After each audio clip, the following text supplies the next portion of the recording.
రాజన్న సిరిసిల్ల జిల్లా గంభీరావుపేట మండలం లింగన్నపేట గ్రామ శివారులో వరదలు పోటెత్తాయి.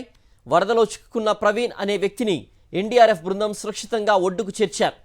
కలెక్టర్ సందీప్ కుమార్, ఎస్పీ మహేష్ దగ్గరుండి సహాయక చర్యల్ని పర్యవేక్షించారు. సహాయక సిబ్బంది, ప్రవీణ్ కుటుంబ సభ్యులు ధన్యవాదాలు తెలిపారు.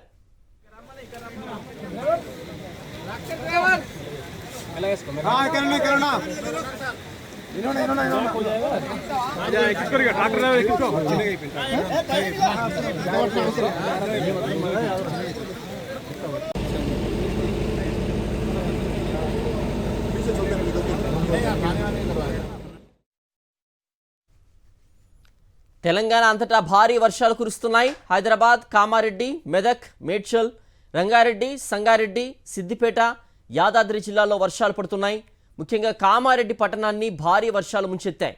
రాత్రి నుండి ఎడతెరిపి లేకుండా కురుస్తున్న భారీ వర్షానికి కామారెడ్డి పట్టణం జల దిగ్బంధంలో ఉంది.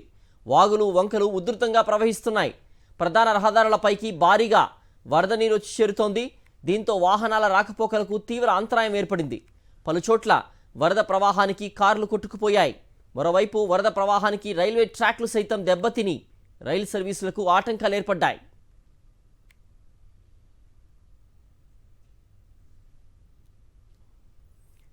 కామారెడ్డి జిల్లా కేంద్రంలోని బతుకమ్మకుంట, రుక్మిణీకుంట, గాంధీనగర్, అయ్యప్పనగర్తో పాటుగా అనేక లోతట్టు ప్రాంతాలు జలమయమయ్యాయి. ఇళ్లలోకి వరద నీరు చేరడంతో ప్రజలు తీవ్ర ఇబ్బందులు పడుతున్నారు. జిల్లా కేంద్రంలోని నిజాం సాగర్ చౌరస్తా, జన్మభూమి రోడ్, విద్యానగర్ కాలనీలోని ఇల్లు పూర్తిగా నీట మునిగాయి. హౌసింగ్ బోర్డ్ కాలనీలో అనేక కార్లు వరద నీటిలో కొట్టుకుపోయాయి. పలు ఇళ్లలోకి వరద నీరు చేరడంతో పోలీసులు రెస్క్యూ చేసిన వారిని బయటికి తీసుకొచ్చారు.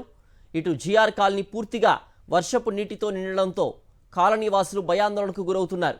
కామారెడ్డి పెద్ద చెరువు అలుగు పారుతోంది.